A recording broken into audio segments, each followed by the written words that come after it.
वो अगर ऐसा कोई कदम उठाते हैं जिससे बेरोजगारी खत्म हो सके, खत्म नहीं मैं कहता हूँ थोड़ा सा कम हो सके, ऐसा कौन सा कदम उठाएंगे जिससे बेरोजगारी जो है, जो बढ़ रही है वो बढ़ेगी नहीं, कम होगी? क्योंकि बेरोजगारी के अलग अलग डिफिनीशंस है। कोई सीजनल अनएम्प्लॉयमेंट है, कोई कंडीशनल एम्प्लॉयमेंट है, तो वो डिफर करता रहता है। इसी जो स्किल है वो भी, जो स्किल्ड है वो भी कहता है कि हम बेरोजगार हैं, और जो अनस्किल्ड है वो भी कहता है कि हम बेरोजगार हैं। एक्चुअल में किसको माने कि हम बेरोजगार कौन है? बैंकिंग सिस्टम अच्छा है, तो और उसके साथ साथ ये आपकी यूथ स्किल है। तो these are the some of the fundamental requirement जो वो मांगते हैं कि अगर ये सारी चीजें रहेंगी तो हम आपके देश में इन्वेस्ट करेंगे। जो भी भारत के लोगों की गरीबी का कारण है, वहाँ लोग जिम्मेदार नहीं। हमारी देश की मोर देन 50% पॉपुलेशन जो है आज भी एग्रीकल्चर में इन्वॉल्व, जो कि हमारे जीडीपी का केवल 18% कंट्रीब्यूशन करती है। जो भारत में बेरोजगारी बढ़ गई है उसका कारण क्या है, और ये जो कारण है ये खत्म कैसे होगा? अच्छा, जो बेरोजगारी है, वो लगता है कि भारत में बेरोजगारी खत्म होगी कि नहीं होगी, कि भारत उन्नति नहीं कर रहा है?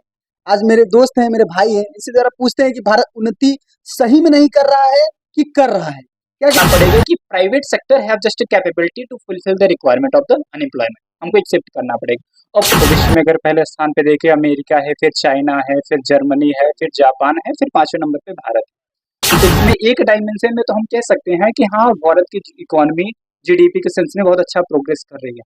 बट नमस्कार मित्रों, मैं प्रदीप गुप्ता, मेरे एक नई वीडियो में फिर से आप सबका स्वागत है। आज बात करते हैं भारत की अर्थव्यवस्था पे। भारत की जो अर्थव्यवस्था है, इसके पहले 10वें स्थान पे थी, लेकिन अभी 5वें स्थान पे है।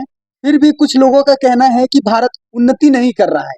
आज मेरे दोस्त हैं, मेरे भाई हैं, इसी तरह पूछते हैं कि भारत उन्नति सही में नहीं कर रहा है कि कर रहा है? क्या कहना चाहते हैं कि मतलब भारत की जो अर्थव्यवस्था है वो उन्नति कर रही है कि नहीं कर रही है? से हम तुलना करते हैं 2014 तक, हम देखते हैं कि भारत की इकोनॉमी वर्ल्ड में जीडीपी में, ग्रॉस डोमेस्टिक प्रोडक्ट में अगर हम देखते हैं तो वो 10वें स्थान पे थी। लेकिन 2014 के बाद अभी तक हम देखते हैं कि वो 5वें स्थान पे आती है। और अगर हम तुलना करें तो विश्व में अगर पहले स्थान पे देखें अमेरिका है, फिर चाइना है, फिर जर्मनी है, फिर जापान है, फिर 5वें नंबर पे भारत है। हमारे यहाँ है क्या कि जीडीपी जब आप देखते हैं तो आप ग्रॉस सेंस में देखते हैं, और वास्तविक रूप में जब एक कॉमन व्यक्ति के देखेंगे तो वहां पे आपको निकल के आता है कि कॉमन व्यक्ति के जो सामान्य आदमी है उसकी इनकम में कितनी बढ़ोतरी है। और उसके पैरामीटर के लिए हमको जानना पड़ेगा कि जो जीडीपी है वो जीडीपी को अगर आप जब डिवाइड करेंगे टोटल पॉपुलेशन से तो वो नियर अबाउट आएगी कि पर कैपिटल हर एक इंडिविजुअल पर्सन की $2000 के आसपास आए। और यही जब हम कंपेरेटिव स्टडी करते हैं, इवन जब हम कहते हैं ब्रिटेन को हमने सरपास कर दिया, ब्रिटेन को पीछे कर दिया, तो ब्रिटेन का पर कैपिटल इनकम जो है वो लगभग $50,000 के आसपास है। तो ये कहीं ना कहीं बहुत इनइक्वालिटी आ जाती है। तो हमको ये देखना पड़ेगा कि रियल डेवलपमेंट किसी कंट्री का ये नहीं है कि आपकी जीडीपी में कितना परिवर्तन होगा, जबकि एक जो कॉमन व्यक्ति है, जो ग्रॉस रूट का व्यक्ति है, उसके जीवनचर्या, उसके वे ऑफ लिविंग स्टैंडर्ड में कितने चेंजेस आए। तो इस कॉन्टेक्स्ट में एक डायमेंशन में तो हम कह सकते हैं कि हाँ, भारत की इकोनॉमी जीडीपी के सेंस में बहुत अच्छा प्रोग्रेस कर रही है, वर्ल्ड की 5th बिगेस्ट इकोनॉमी हो गई है। लेकिन जब दूसरा डायमेंशन देखते हैं तो वहाँ पे कहीं ना कहीं हमको लूप होल से क्लियर होता है। तो हमें लगता है कि उस एरिया में हमको वर्क करने की जरूरत है। अच्छा, लोगों का कहना है कि भारत में बेरोजगारी बहुत बढ़ गई। तो जो भारत में बेरोजगारी बढ़ गई है उसका कारण क्या है, और ये जो कारण है ये खत्म कैसे होगा? जी, तो अगर हम हिस्टोरिकली जब देखते हैं तो भारत जब इंडिपेंडेंस भारत को मिला तो हम लोग क्वाइट श्योर थे कि जो भी भारत के लोगों की गरीबी का कारण है वहाँ लोग जिम्मेदार नहीं। जबकि उसके पहले जो ब्रिटिश गवर्नमेंट थी उसने जो पॉलिसी मेकिंग की थी, जो भी उन्होंने नियम बनाया था इकोनॉमिक्स से रिलेटेड, वो बहुत बड़ा कंट्रीब्यूटर था। तो हमारे first prime minister of India Pandit Jawaharlal Nehru ने कलेक्टिव अप्रोच अपनाया कि हम सब लोग को साथ में लेके ऊपर उठाएंगे और समय के साथ साथ डेवलपमेंट। अब हुआ ये कि जब किसी भी इकोनॉमी का जब डेवलपमेंट होता है वो स्टेप बाय स्टेप मैनर में होता है। पहले वो एग्रीकल्चर से सेकेंडरी में आती है, जिसको इंडस्ट्रियल सेक्टर कहते हैं, सेकेंडरी से फिर टर्शियरी में आती है। इंडिया के कॉन्टेक्स्ट में क्या हुआ कि हमारी इकोनॉमी जो है वो प्राइमरी मतलब एग्रीकल्चर से सेकेंडरी में ना होकर डायरेक्टली टर्शियरी में शिफ्ट हो गई। सेकेंडरी सेक्टर जो होता है, जो इंडस्ट्रियल सेक्टर होता है, उसके पास बहुत पोटेंशियल होती है जॉब अपॉर्चुनिटी देने की। तो जब हम सेकेंडरी सेक्टर में हम सक्सेस नहीं पाए, इसी के लिए कंसिस्टेंटली बहुत लंबे समय से हमारी देश की लग मोर देन 50% पॉपुलेशन जो है आज भी एग्रीकल्चर में इन्वॉल्व, जो कि हमारे जीडीपी का केवल 18% कंट्रीब्यूशन करती है। और जो भी लोग सर्विस में जो इन्वॉल्व है उनकी नंबर बहुत कम है, इसीलिए अनएम्प्लॉयमेंट भारत में ज़्यादा है। अब क्वेश्चन यही मर्द होता है कि हम इसको टैकल कैसे कर सकते हैं, क्योंकि अभी मैं कुछ दिन पहले देख रहा था कि बेरोजगारी में, तो बेरोजगारी में हमारे यहाँ अगर हम देखते हैं तो जब आठ अगर 6 7 से 8% की बेरोजगारी दर है तो उसमें 2% 3% आप देखेंगे तो मैनुअल लेबर है, जो लेबर आदमी है, कॉमन जो पढ़े लिखे हैं उनका है। लेकिन जब देखेंगे 10% जो बेरोजगारी का दर है वो पढ़ा लिखा वर्ग। तो क्वेश्चन ये इसका होके आता है कि जब भारत में हर साल 1 करोड़ यूथ ग्रेजुएट होते हैं, उसमें से 85 लाख जो होते हैं वो नॉन टेक बैकग्राउंड से आते हैं और उनके पास कोई स्किल नहीं रहती। और आज के समय में जो वर्ल्ड की रिक्वायरमेंट है वो स्किलफुल यूथ चाहते हैं। तो हमको ये देखना पड़ेगा कि सबसे पहले जैसे 2014 में बीजेपी गवर्नमेंट या करंट एग्जिस्टिंग एनडीए गवर्नमेंट ने कुछ पॉलिसी लेके आए थे कि स्किल इंडिया डिजिटल इंडिया, जिसके कारण बहुत बड़ी पॉपुलेशन को स्किल किया गया। तो हमको ऐसे पॉलिसी ला के उनको स्किल करना पड़ेगा ताकि वो समय के साथ साथ वो अपने आप को और प्रोडक्टिव बना सके और जॉब अपॉर्चुनिटी को इनहेल कर सकते और जॉब अपॉर्चुनिटी को पा सके। अच्छा, जो बेरोजगारी है, वो लगता है कि भारत में बेरोजगारी खत्म होगी कि नहीं होगी?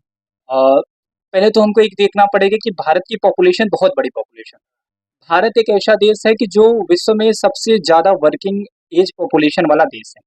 भारत की पॉपुलेशन के लगभग 60 से 70% जो पॉपुलेशन है वो वर्किंग एज पॉपुलेशन है, उसमें बहुत बड़ा जो कंट्रीब्यूशन है, नंबर है, वो यूथ का है। तो अब ऐसे समझिए कि हमको ये जानना पड़ेगा कि private sector have just capability to fulfil the requirement of the unemployment, हमको एक्सेप्ट करना पड़ेगा। और प्राइवेट सेक्टर आपके यहाँ आएगा तब जब आप ईज ऑफ डूइंग बिजनेस करेंगे, ठीक है, उनको कंफर्टेबल इन्वॉल्व, आप इंफ्रास्ट्रक्चर डेवलपमेंट आपने किया हुआ है, आपने उसके साथ साथ आपके यहाँ की लॉ एंड ऑर्डर अच्छे हैं, ठीक है, आपके यहाँ बैंकिंग सिस्टम अच्छा है, तो और उसके साथ साथ ये आपके यूथ स्किल है। तो these are the some of the fundamental requirement जो वो मांगते हैं कि अगर ये सारी चीजें रहेंगी तो हम आपके देश में इन्वेस्ट करेंगे। तो consistently we are watching over the period of time government of India is working in a very good manner in that regard. So we can say कि over the period of time बेरोजगारी minimise होगी। Exactly we can not say कि बेरोजगारी एकदम पूरी तरह से खत्म हो जाएगी, वो कहीं ना कहीं एग्जिस्ट करेगी। That's what. अच्छा, लोगों का कहना रहता है कि बेरोजगारी बहुत है, लेकिन वो ये नहीं देखते हैं कि स्किल और अनस्किल दो है। जो स्किल है वो भी, जो स्किल्ड है वो भी कहता है कि हम बेरोजगार हैं, और जो अनस्किल्ड है वो भी कहता है कि हम बेरोजगार हैं। एक्चुअल में किसको माने कि हम बेरोजगार कौन है? अब वर्ल्ड के कॉन्टेक्स्ट में हम देखते हैं, इंडिया के कॉन्टेक्स्ट में भी देखते हैं, तो हम लोग जब बेरोजगारी का पैरामीटर निकालते हैं, चाहे आईएलओ की इंटरनेशनल लेबर ऑर्गेनाइजेशन हो या इंडिया में जब निकालते हैं, तो हमारे यहाँ डिफिनेशन में बड़े डिफरेंसेस आ जाते हैं और डिफरेंसेस में क्लैरिटी नहीं है, क्योंकि बेरोजगारी के अलग अलग डिफिनीशंस है। कोई सीजनल अनएम्प्लॉयमेंट है, कोई कंडीशनल एम्प्लॉयमेंट है, तो वो डिफर करता रहता है। इसीलिए it is too tough for okay getting the measurement कि वास्तविक में क्या होती है। कि बहुत ऐसे स्टूडेंट हैं जो आईआईटी से उन्होंने ग्रेजुएशन किया, उसके बाद उनको अच्छा पैकेज मिल गया, उसके बाद वो छोड़ के फिर आ रहे हैं, ठीक है, तो इन सेकंड और जॉब्स की तैयारी कर रहे हैं। एक सेंस में देखें तो वो तो रोजगार उनको था, रोजगार क्विट करके फिर आ रहे हैं। तो ऐसे जब लोग हैं वो क्या हो रहा है कि ऐसे बेरोजगारी की संख्या भारत में बहुत बढ़ रही है, क्योंकि लोग अपने आप को कुछ चॉइस तक लिमिटेड रख रहे हैं। तो हमको एक चीज देखना पड़ेगा कि जो बेरोजगारी जो भी चीजें हैं, जैसे हमने अभी आपने दो टर्म कहा, स्किल्ड पॉपुलेशन और अनस्किल्ड या नॉन स्किल्ड पॉपुलेशन। तो हमारे यहाँ की जो बहुत बड़ी पॉपुलेशन है वो अनस्किल्ड पॉपुलेशन है। और वो पॉपुलेशन अनस्किल्ड होने के साथ साथ उनके पास तो वो जॉब सीकर है, जॉब क्रिएटर नहीं। जॉब सीकर है मतलब आप चाहते हैं कि कोई दूसरा आपको जॉब दे, आप जॉब नहीं क्रिएट कर रहे हैं। इसके कारण क्या हो रहा है कि हमारे यहाँ जॉब प्रोवाइड करने वाले की संख्या बहुत कम है और जॉब मांगने वाली की संख्या बहुत ज्यादा है। इस इनइक्वालिटी के कारण ही क्या हो रहा है कि हमारे यहाँ बहुत अनियमितताएं दिखाई पड़ रही है, कि बहुत इरेगुलरिटी इनइक्वालिटी दिख रही है। अगर हम 2014 से देखें तो भारत में एक्टिव स्टार्टअप की संख्या केवल 5,000 10,000, लेकिन अगर आज हम देखें तो वो 1 लाख के आसपास पहुंच गई। तो हमें ये देखना पड़ेगा कि समय के साथ हमने बहुत प्रोग्रेस किया, लेकिन हमको अभी वहां रुकना नहीं है, अभी और प्रोग्रेस करना है। और we are quite sure we are going to bring a very marvellous and tremendous transformation in the coming future, right.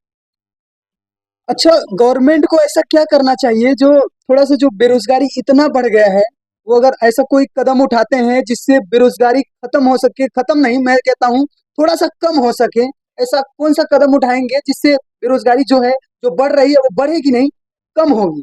क्योंकि हमको एक चीज समझना पड़ेगा कि बेरोजगारी जो होती है पूरी तरह से हम भी कंट्रोल नहीं कर पाते हैं। रीजन ये है कि अगर वर्तमान समय में हम देखते हैं तो विश्व है वो ग्लोबलाइजेशन से डी ग्लोबलाइजेशन की ओर जा रही है। वो ये रहा है कि विश्व के अलग अलग भाग में आप देख रहे हैं कहीं वॉर हो रहा है, कहीं की इकोनॉमी निगेटिव ग्रोथ कर रही है, कहीं पे दूसरे प्रॉब्लम्स आ रहे हैं। तो वहाँ सब पूरे विश्व की अपनी अलग अलग प्रॉब्लम्स हैं। अब अगर विश्व मांग नहीं करेगी तो हम पूर्ति कहाँ से करेंगे? इसके पहले हो रहा था कि विश्व के अलग-अलग भाग से माँग हो रही थी, तो हम प्रोडक्शन करके फुलफिल कर रहे थे। अगर उनकी माँग कम होगी, तो जो कंपनी होंगे, वो क्या करेंगे कि भैया जब लोग माँग ही नहीं कर रहे, तो हम प्रोड्यूस इतना ज़्यादा क्यों करें? जब प्रोड्यूसन हमको ज़्यादा करना ही है, तो ज़्यादा लोगों को हम रोज़गार क्यों दें? तो इनडायरेक्टली ये क्या करती है कि ग्लोबल मार्केट भी ये डिसाइड करती है। तो हमको ये देखना पड़ेगा कि क्या हमारी वो खुद की पोटेंशियल है कि हम अपने आप से अपने लोगों को रोज़गार दे के और अपने आप को सैटिस्फाइड भी कर लें। तो वो हो सकता है, लेकिन जब हम अपने आप को वर्सेटाइल इन नेचर बनाएँ। हमको ऐसी इंडस्ट्री को स्टेबलाइज़ करनी पड़ेगा जो एग्रो बेस्ड इंडस्ट्री हो। हमको रूरल चेन को लो जोड़ना पड़ेगा कि जो कॉमन लोग हैं, सामान्य जनमानस है, उनको पैसा दिया जाए। अगर 2019 के 18-19 में आप देखेंगे तो इंडियन गवर्नमेंट ने बहुत लोगों को कोलेटरल फ्री लोन दिया कि मतलब आपको मैं लोन जैसे दे रहा हूँ, उसके ऊपर आपको कुछ ऐसे नहीं रखना पड़ेगा कि नहीं घर गिरवी है, ऐसा कुछ नहीं। गवर्नमेंट ने बहुत लोन दिया। उसके कारण क्या हुआ कि लोग जब इन्वेस्ट करें तो उसके लिए 1-2 साल तो चाहिए, लेकिन 2020 में ये कोरोना आ गया। उसके कारण लोग लोन भी रीपे नहीं कर पाए और लोन का जो इंटरेस्ट होता है, जिसको एनपीए कहते हैं, नॉन परफॉर्मिंग एसेट, वो भारत में विश्व में सबसे ज़्यादा हाई हो 11-12%। ठीक है? तो कहीं न कहीं सरकार भी थोड़ी डरी हुई है कि हम लोन तो दे दें, लेकिन हमको पता नहीं है कि आगे आने वाला भविष्य सुरक्षित है या नहीं। तो कहीं न कहीं ये बहुत बड़ा कारण बन रहा है कि हम अपने यहाँ की अनएम्प्लॉयमेंट की जो प्रॉब्लम है, उसको रिज़ॉल्व नहीं कर पा रहे हैं।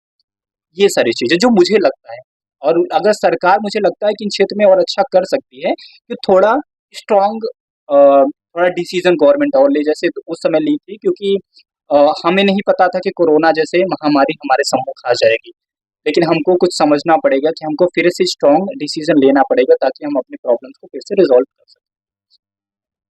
जैसा भाई का कहना है कि जॉब सीकर नहीं, जॉब क्रिएटर बनिए, बेरोजगारी जो है वो थोड़ा सा कम होगा, बहुत नहीं कम होगा, लेकिन थोड़ा कहीं ना कहीं कम होगा। तो जॉब सीकर मत बनिए, जॉब क्रिएटर बनिए। बाकी आप देख रहे थे सुनो प्रदीप, मैं प्रदीप गुप्ता। वीडियो देखने के लिए बहुत बहुत धन्यवाद।